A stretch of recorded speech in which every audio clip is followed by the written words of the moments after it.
Saches Bava Metzia Daf Chaf Tes contains one Mishnah. The first part of the Daf until the Mishnah, the Gemara is discussing our last Mishnah, which we saw in Machlekes, about whether or not you're allowed to use the money that you get from selling a lost object that you found and you're caring for. The Gemara will try to connect that to a Machlekes between Rabbi and Rav Yosef as to what is the halacha of a Shemer Aveda. Is it a Shemer Chinam or Shemer Sachar? We'll start our next Mishnah, which talks about how you take care of a lost object that's in your possession. What are the rules for looking after and making sure it doesn't get damaged? So let's begin. The Gemara notes that in our last Mishnah, we saw that if you have an object which you found and it's too expensive to take care of, it's eating up the value of the object that you're spending to take care of it, you should sell it, and then you'll give the money back to the owner when you finally find him.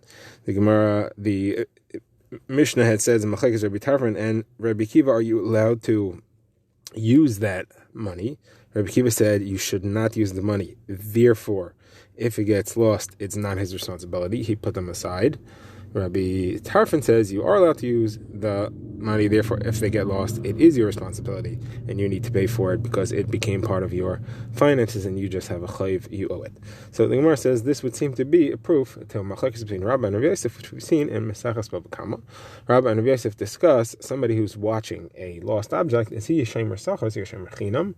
That is, without him getting any use out of it. He's just leaving it in his house and he's taking care of it. So during the time that he's caring for it, he doesn't have to give money to a poor person who comes to the door because he's involved in a mitzvah. He's put from another mitzvah. So he saves a couple of cents in that way. Rav Yosef says that makes him into a shemer sachar, and therefore he's chayav for gneva v'aveda. Rabba says that makes him into a...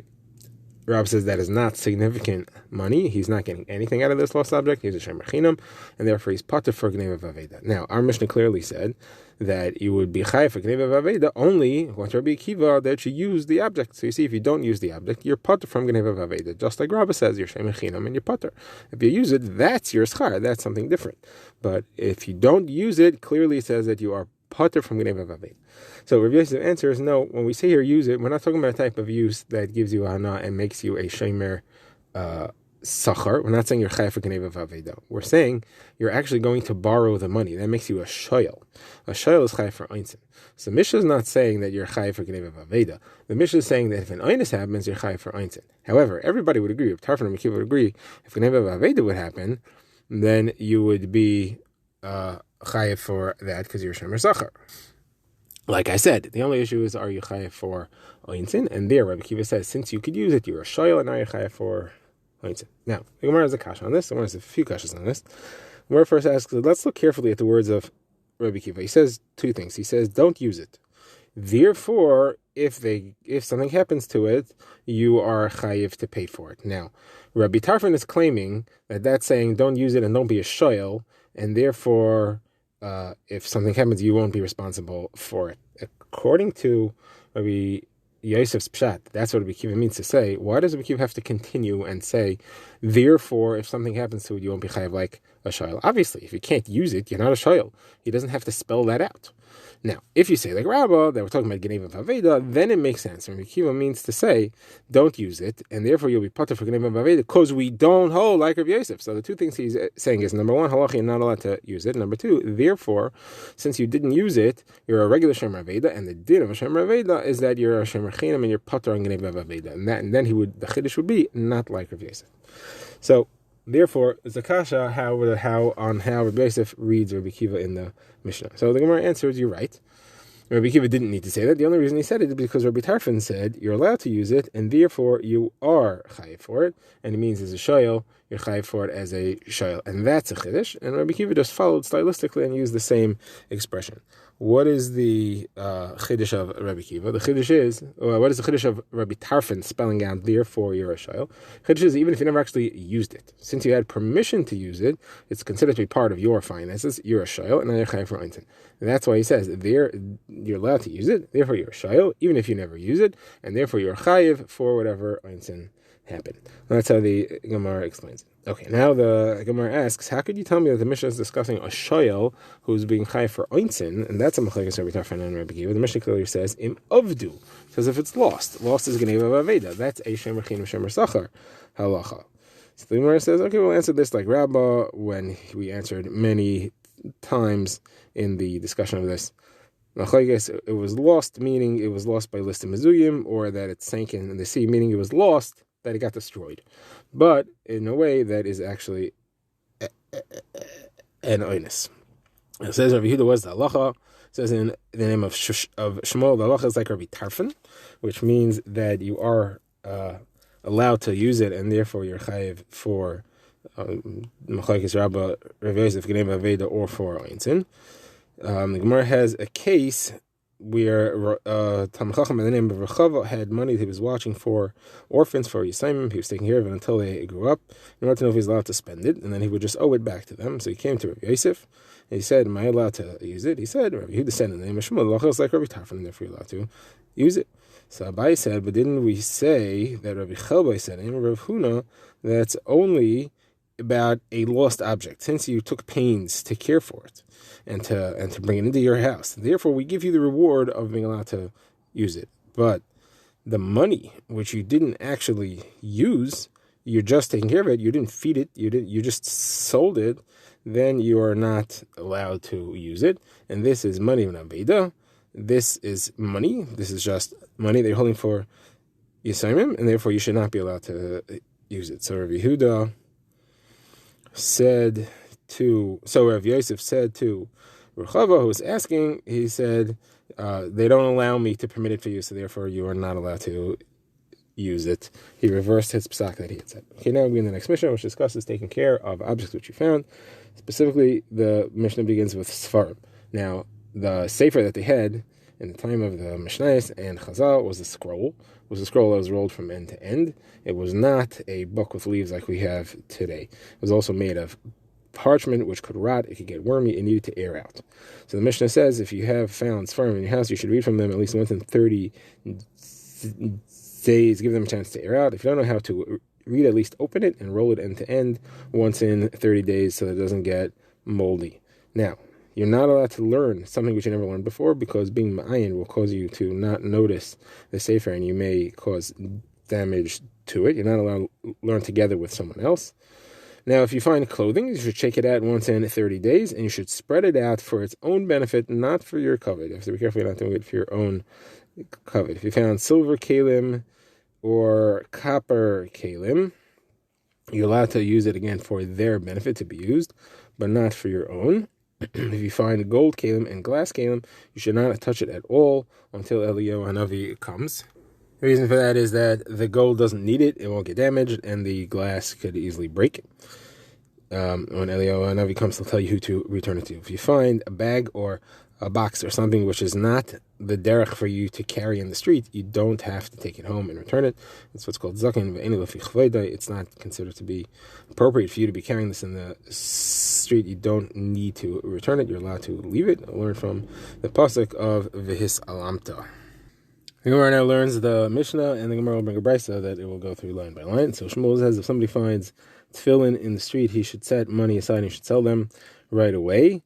Ravina asks, what says here that if you find Sfarim, you should read them, you should take care of them at least once in 30 days. And if you can't read, it says you should roll them. It doesn't say you should just put money aside. So why should Sfarim be different than tefillin? Abai says, tefillin you could easily buy again. Sfarim are much harder to buy, so if you're going to sell the Sfarim, then the person won't be able to get them, and therefore you should try to keep them in their correct form for much longer. And then we're brings the brisa, which is going to learn. So the brisa talks about the halachos of taking care of a borrowed sefer Torah. The brisa says if somebody borrows a sefer Torah from his friend, halacha number one, he cannot lend it to anyone else. Halacha number two, he should open it and read from it, as long as he doesn't learn something he's never learned before. Again, because of the ein that'll be involved, he cannot learn together with someone else. Next, if someone is mafkid a sefer Torah, that is, he gives it to someone to guard and to watch, but he didn't lend it to him, then he should roll it once in 12 months. If it's a new one, he should open and read it. And if he opens it for his own purposes, then it is forbidden. Somcha says, if it's a new one, once in 30 days. If it's an old one, once in 12 months. Or husband Yaakov says both once in 12 months. Okay, let's see the Gemara. The Gemara says that if you borrow a sefer Torah from your friend, you can't lend it to someone else. Is that halacha specific to a sefer Torah? Obviously not. Rish Lakish had said, Kan Shona Rebbe, if you borrow something, you're not allowed to lend it. Obviously, it was lent to you by the original owner, not to someone else. So the Gemara answers, Chiddush here is that this applies even to a sefer Torah. You may think that the original lender is happy for people to use his sefer Torah. They want they want someone to do mitzvahs with it, and if you're allowed to lend it to someone else, that you're not allowed to lend it to someone else. Now, next, the Brisa said you can open it and read from it. Obviously, the Gemara asks, what did you borrow for not to be able to read from it? The Gemara says the Chiddush is not this. The Chiddush is the next line, as long as you don't read it, as long as you don't learn something for the first time. Next thing the Brisa said is somebody who's a mafkid, a sefer Torah by you, he keeps it to you for safeguarding, so you should roll it once in 12 months. If it's new, you should open it and read from it. So asks, why are you touching it at all? It's not your business. It wasn't given to you to use. Second question is, it says that if you opened it for yourself, it's forbidden. What do you mean? You just said you should open it and read from it. So how are you telling me if I open it for myself, it's forbidden? So my answer is, what it means to say is as follows. If you open it for its own sake, and while it's open, you read from it, that's permitted. If you open it for yourself because you wanted to learn, that's asur. Okay, Vayter Sumcha said if it's a new Sefer Torah, once in 30 days. If it's an old Sefer Torah, once in 12 months. Rabbi Ben Yaakov said both are 12 months. Rabbi Ben Yaakov is the same as the Tanna Kama. No difference. The Gemara therefore says change it. Rabbi Ben Yaakov says both are once in 30 days, and that is a different pshat to the Tanna Kama completely. The Gemara now goes further and quotes a brisa which seems to contradict our Mishnah. And this brisa says you should not read from a borrowed Sefer Torah a parsha and then repeat it. You shouldn't read a parsha and translate it, and you shouldn't open it more than 3 columns. You shouldn't have 3 people learning together at once. That implies that 2 people learning together is fine, but our Mishnah said 2 people should not learn together at once either. Where it explains 2 people learning the same Indian, trying to see the same thing, that's when they shouldn't be learning together because they end up pulling it towards themselves and ripping it. But if you have people learning from different spots, that's fine, even if you have 3 people, but you should not have more, even from different spots. Probably because you can't open it more than 3 dafim. Now, the Mishnah said further, if you found clothing, you should shake it at once in 30 days. And we're asked, does that mean that shaking out clothing is good for it? Yochanan said, somebody who has a lot of weavers who could make him extra clothing all the time, meaning Yochanan is saying sarcastically, someone who wants to ruin his clothing because he has someone who always make new ones. So he's saying these are things you should not do because they will ruin your clothing. So that is shaking out the clothing every day. So you see here that clothing is not good for it. There goes the number of answers where it says shaking it every day is bad for it, shaking it once in 30 days is good for it. Another answer is one is referring to where it's one person shaking by himself. What you should not do is have 2 people holding on each end and shaking, that's going to rip it. Next one is that shaking it with your hands is fine. Shaking it with a stick that you're going to be with, that is damaging to it. And the last answer is what is the cloth made of? If it's wool, then it's fine. If it's flax or cotton, then it is not fine. Now, the Gemara brings a number of other statements of Rav Yochanan on derech eretz, things that you should or should not do, not related to the rest of this sugya, other than Rav Yochanan said them, and they are things in derech eretz. So Rav Yochanan said, I would prefer to drink a cup of liquid made by a soothsayer, by a witchcraft practicer, and not a cup of warm water. And that's only if the warm water is in a metal kli. If it's in an earthenware kli, it's not a problem. Even if it's in a metal kli, it's not a problem. If it did not boil up, but if it was boiled, then it's fine. And it's also not a problem unless you didn't put spices in. But if you put spices in, if you put herbs inside, then it's fine as well. It says V'yechan further, again, sarcastically, somebody whose father left him a lot of money and he wants to get rid of it. This is what he should do to destroy his money quickly. He should wear clothing made of pishtan, made of flax. He should use glass kalim, and he should hire workers and leave them unsupervised. Umar explains each of these more specifically. Wearing flax refers to kisna rumisa, a special Roman kind of flax, which is very expensive and very easily ruined. Using glass kalim is referring to white glass, which is also very expensive and breaks very easily, like crystal. And hiring workers and not watching them refers to having them work with your oxen. Oxen cause lots of destruction and damage if not properly supervised. So if you give it to someone you're not going to take care of them, then you're going to lose your money very quickly.